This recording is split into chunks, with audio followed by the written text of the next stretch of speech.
गुरुग्राम में मेट्रो निर्माण भूमि पूजन किया गया और इस दौरान केंद्रीय मंत्री मनोहर लाल संबोधन कर रहे हैं। क्या कुछ कह रहे हैं वो आपको सुनाते हैं, सीधे लिए चलते हैं कार्यक्रम की ओर। डेवलपर्स बहुत हैं, उसमें भी सबसे पहले अगर किसी को श्रेय दिया जा सकता है तो वो डीएलएफ को दिया जा सकता है।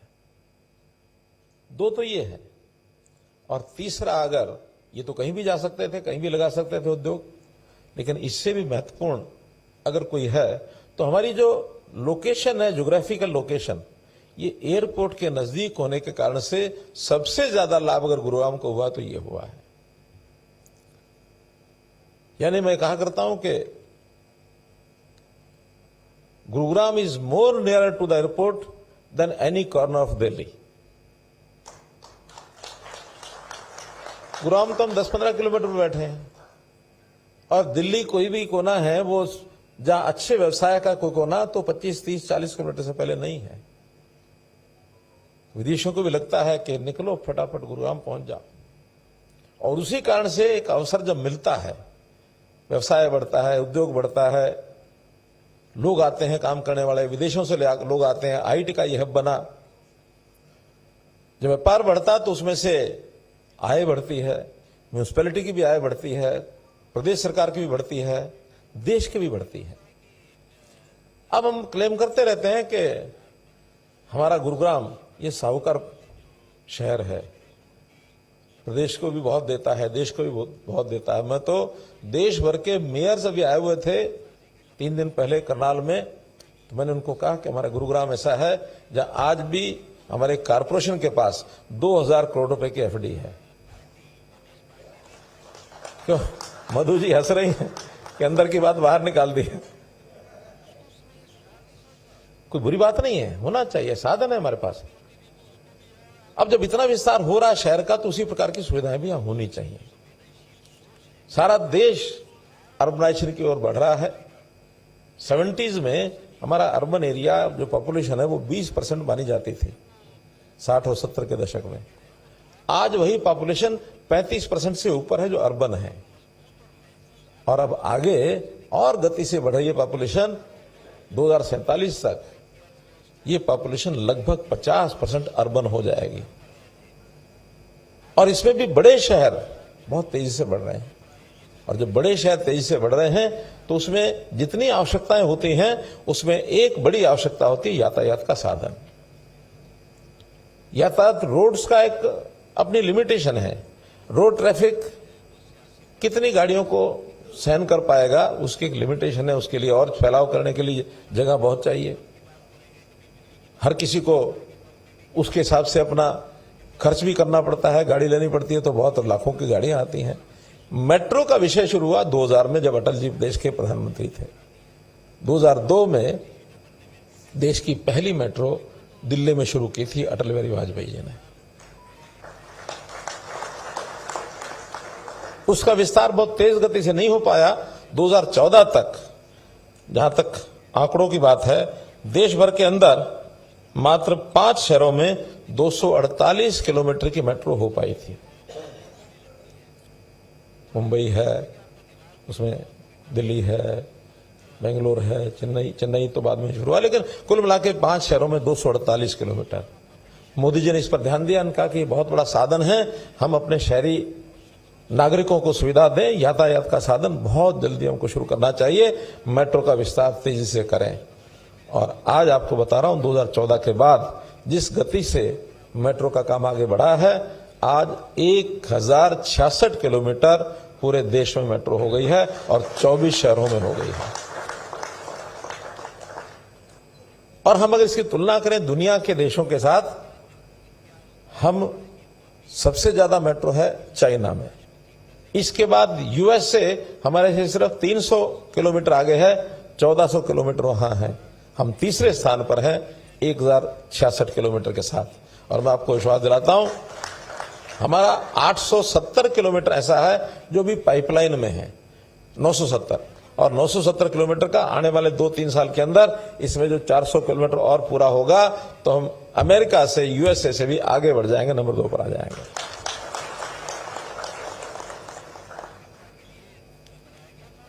जैसा मुख्यमंत्री जी ने बताया कि मेट्रो अपने आप में एक 1.5-2 किलोमीटर 1 किलोमीटर इसके अंदर अंदर जो स्टेशन होते हैं उसके लिए घना जो आबादी है शहर की उसके लिए है। लेकिन अब नोडल शहर हमारे शहरों के बाद 8-8, 10-10 किलोमीटर के बाद काफी बन गए हैं। उसके लिए नई योजना शुरू की है RRTS,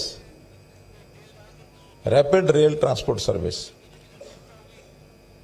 हमारे यहां से भी गुरुग्राम से दिल्ली सरायकाले खास से वो मेट्रो शुरू होगी और गुरुग्राम होते हुए और वो धारवाड़ा, बावल और आगे नीमराना, वहां तक ये लाइन बहुत जल्दी कैबिनेट से पास होकर के अपनी ये शुरू होने वाली है। इसमें हर 8 किलोमीटर के बाद स्टेशन होंगे, वो भी ताकि शुरू से आखिर तक वो 1-1.5 घंटे में पहुंच जाए।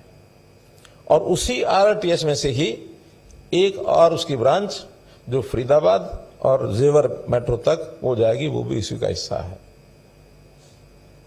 ये जो मेट्रो है आज जिसका शिलान्यास हुआ है, इसकी लंबाई 28.5 किलोमीटर है, लगभग 5,600 करोड़ रुपए इस पर लागत आने वाली है।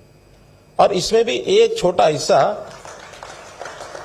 1.5 किलोमीटर का वो इसके साथ था, बसई से जो द्वारका एक्सप्रेसवे है उसके साथ ये टच होगा, ताकि द्वारका एक्सप्रेसवे का अभी तो रोड ट्रांसपोर्ट से जो ट्रैफिक होता है उसका जुड़ेगा, बाद में वहां भी ऑर्बिटल रेल कॉरिडोर। ये एक प्रोजेक्ट किस लेवल तक पहुंचा मुझे मालूम नहीं, क्योंकि हरियाणा का ये प्रोजेक्ट है ऑर्बिटल रेल कॉरिडोर। जैसे जी पता है आपको, पलवल से शुरू होकर के और KMP के साथ साथ ये सोनीपत तक जाएगा। KMP के ऊपर ये रेल कॉरिडोर ये बनेगा, यानी उस रेल बनने के बाद हम यहां से दिल्ली होकर के भी चंडीगढ़ जाने की जरूरत नहीं है, हम उस रेल कॉरिडोर से ही एक ट्रेन लेकर के सीधा चंडीगढ़ पहुंच सकते हैं। इस एरिया का विकास बहुत तेजी से होने वाला है। KMP के इर्द गिर्द गुरुग्राम, मानेसर, फरीदाबाद, जेवर के रास्ते में, फिर इधर सोनीपत, हमारा बहादुरगढ़, झज्जर जिला, रेवाड़ी, बहुत तेजी से इसकी गति प्रगति होने वाली है। और ये इसलिए संभव हो पाई है कि हमारी हरियाणा सरकार की जो पॉलिसीज हैं, हमने हर किसी के समस्या का ध्यान करते हुए समाधान करने की नई नई पॉलिसीज बहुत बनाई। जहां किसी की भी कठिनाई है, होम बायर्स की कठिनाई है, तो इसके लिए पॉलिसी बनाई। अब दीनदयाल की जो हमारी योजना बनी है, सारे देश में सराही जा रही है कि आपने दीनदयाल की योजना बनाई है, हरियाणा में बहुत पिकअप कर गई है। ऐसे ही डेवलपर्स की बहुत कठिनाइयां थी, बीच में कोविड आ गया, इनके ऊपर बड़े बड़े इंटरेस्ट खड़े हो गए, बैंक वालों ने परेशान करना शुरू किया, प्रोजेक्ट रुक गए। हमने उनकी भी सहायता की, उनको टाइम के लिए जो छूट देनी थी वो छूट दी, ब्याज की छूट देनी थी वो छूट दी, ताकि बिजनेस तो दोनों तरीके से चलता है। इसलिए उनकी भी हर छोटी बड़ी बात। और आज चूंकि मेरे पास केंद्र का अर्बन डेवलपमेंट का जो काम है, सब लोग आते हैं कि हरियाणा की पॉलिसी लागू करो। एक बड़ा विचित्र, मुझे भी पहले अनुमान नहीं था, जब ये केंद्र की सरकार बनी तीसरी बार मोदी जी की, तो उसके 6 महीने बाद पता लगा कि जिस दिन तीसरी बार मोदी जी की सरकार बनी है और आपको अर्बन डेवलपमेंट का दायित्व मिला है, उस दिन दिल्ली की जमीनें 1 करोड़ रुपए एकड़ बढ़ गई।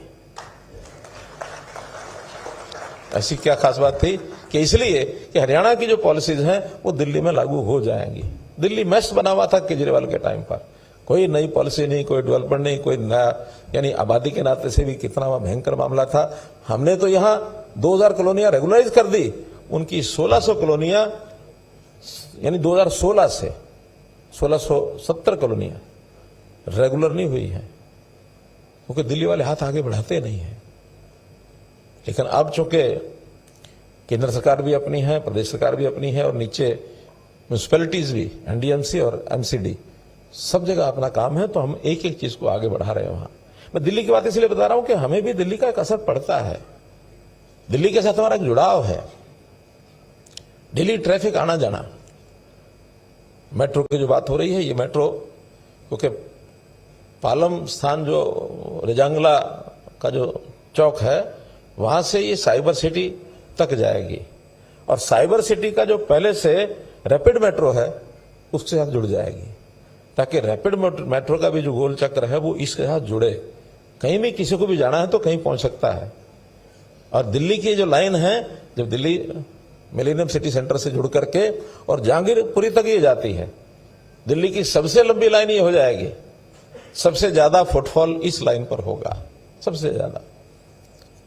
और इसी विस्तार में एक बात और, जो जंगला चौक है वहां से एक पर इसका दिल्ली के साथ एयरपोर्ट की जो लाइन है उसके साथ जोड़ा जाएगा, यशोभूमि के साइड से।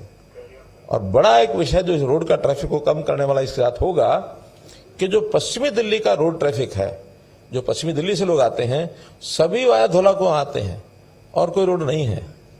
लेकिन जब ये मेट्रो शुरू होगी तो लोग इस मेट्रो का उपयोग करेंगे। यहां से मानो द्वारका है, द्वारका के बाद रजौरी गार्डन है, तिलक नगर है, आपका जितना भी पश्चिमी दिल्ली का एरिया है, मोती नगर और सब ये, तो सब उस मेट्रो का सहारा लेकर के गुड़गांव में और गुड़गांव से उधर जाने वाले लोग इसका उपयोग करेंगे। मुझे लगता है कि इसका जैसे इसका हमको फल मिलेगा, बहुत जल्दी ये डिमांड आएगी कि इस लाइन के ऊपर और नई रेलवे लाइन बनाओ और नई मेट्रो शुरू करो। आने वाला ही है। लेकिन आप चिंता मत करें, मेट्रो की जितनी भी जरूरत पड़ेगी अर्बन डेवलपमेंट मिनिस्टर उसको पूरी करेगा।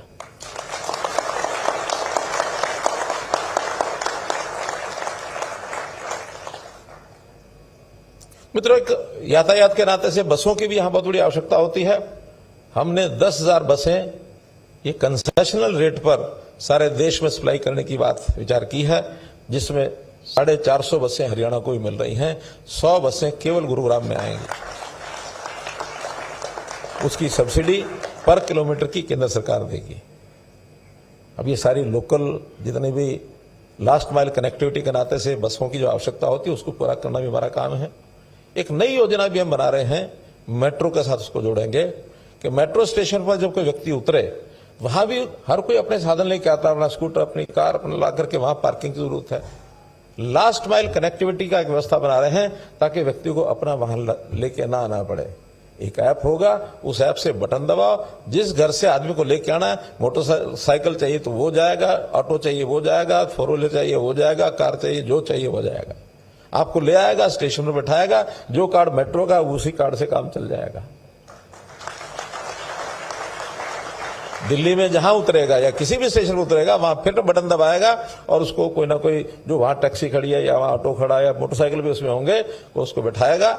सुरक्षा की गारंटी होगी कि सुरक्षित आपको आपके डेस्टिनेशन पर वो पहुंचाएगा, ताकि लोगों को अपनी कारें, गाड़ियां वाड़ियां, क्योंकि कार का सबसे बड़ा जो समस्या पेट्रोल और डीजल की समस्या नहीं है, गैस की समस्या नहीं है, ई कार की समस्या भी नहीं है, समस्या है पार्किंग की।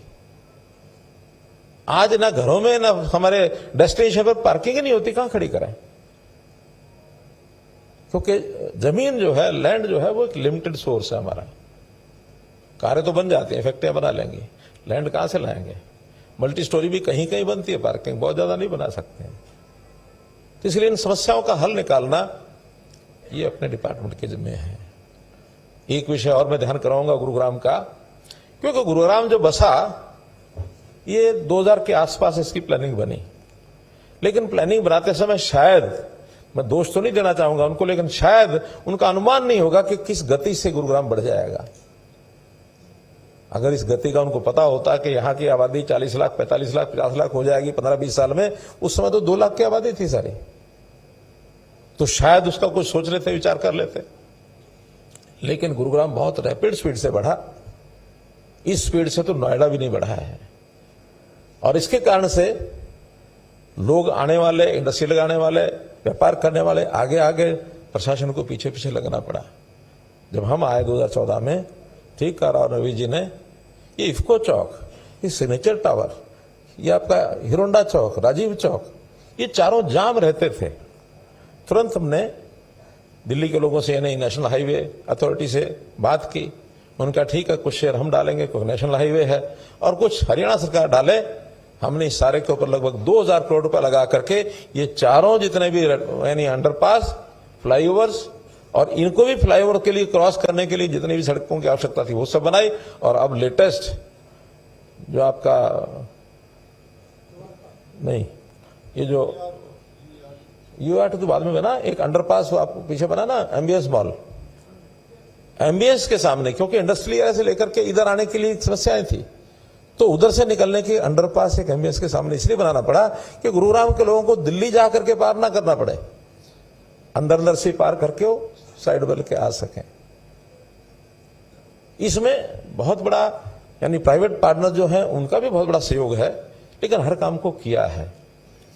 ये जो पानी जितना आता था, क्योंकि ये पानी पहले अरावली पर्वत पहाड़ियों के जो पानी था ये फैलता था खेतों में, और खेत में अगर 10-15 दिन 1-2 फुट पानी खड़ा रहे तो कोई समस्या नहीं होती, बल्कि किसान को लाभ होता है। 2 फुट पानी 15 दिन में जमीन चूस जाती है और जमीन उपजाऊ होती है, जमीन के अंदर पानी का लेवल बढ़ता है। लेकिन अब वो तो हमने सब एरिया जो है कवर कर लिया बिल्डर्स ने। हमने योजनाएं बनाई तभी किया, उसके बिना जबरदस्ती तो नहीं करते वो, लेकिन जितना विस्तार हुआ उसकी प्लानिंग बनी, प्लानिंग के बाद वो बिल्डर्स आ गए, बिल्डर्स आने के बाद आज वो पानी सारा वो इकट्ठा होकर के उसको कहीं ना कहीं रास्ता चाहिए बाहर निकलने का। और हमारे ये जो बादशाहपुर ड्रेन, यही ना, बादशाहपुर ड्रेन की इतनी कैपेसिटी नहीं थी कि उस सारे पानी को एक साथ आगे न जो वो ड्रेन तक ले जाए। इसके लिए भी हीरोंडा चौक के पास एक नाला बिल्कुल कवर किया हुआ था, उसको हमने जमीन मालिकों से प्राइवेट जमीन को खरीद करके उनको कंपनसेशन देकर के उसको चौड़ा किया। आगे जाकर के नजफगढ़ ड्रेन के साथ लेग 1, लेग 2, लेग 3 ताकि 3 जगह से पानी का प्रोसेसिंग हो सके और उसको हम नजफगढ़ ड्रेन में डाल सकें। बड़ी समस्या एक और है कि नजफगढ़ ड्रेन की कैपेसिटी नहीं है कि इतना पानी वो खींचे। दिल्ली में जाकर के फिर वो भीड़ी हो जाती है। लेवल हालांकि 5 मीटर यहां ऊंचा है, यमुना का लेवल नीचे है, लेकिन पानी की गति तो पानी की गति के हिसाब से रहेगी। तो कुछ समस्याएं ऐसी हैं जिनको स्वीकार करने में कोई हर्ज नहीं है।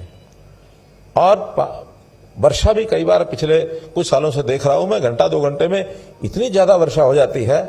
और खास करके जब अंडरपास बनते हैं उसमें सिस्टम सारे बने हुए हैं पानी को निकालने के, लेकिन एक साथ पानी आना, तो एक साथ पानी को निकालने में कठिनाई होती है। गाड़ियां बढ़ गई।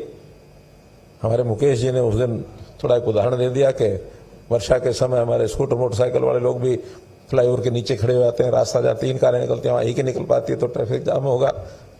कुछ लोगों ने इसका मजाक उड़ाया, उन्होंने तो वास्तविकता बोली है। हम कभी भी जो कोई कमी है उसको स्वीकार करने में कोई हर्ज नहीं है, लेकिन उसको ठीक करने के लिए प्लानिंग तो बनाएंगे। कोई एक दिन में शो मंत्र नहीं है कि आज कोई बनाया और कल हो जाएगा। इसलिए लगातार 10-11 साल से गुरुग्राम में कुछ ना कुछ काम लगातार चलता है। एक साथ सारे काम नहीं कर सकते, क्योंकि हमको कोई एक ड्रेन बनाने के लिए, रास्ता बनाने के लिए बाकी सब खाली छोड़ना पड़ता है, सो दैट उसका एक बाईपास बना रहे। अगर आपने 4 नाले सारे खोद दिए तो क्या कियोस्क होगा, ये आप तो समझ सकते हैं। तो उसके लिए लगातार 11 साल से काम कर रहे हैं। गुरुग्राम पहला शहर है जहां हमने मेट्रोपॉलिटन डेवलपमेंट अथॉरिटी बनाई, GMDA।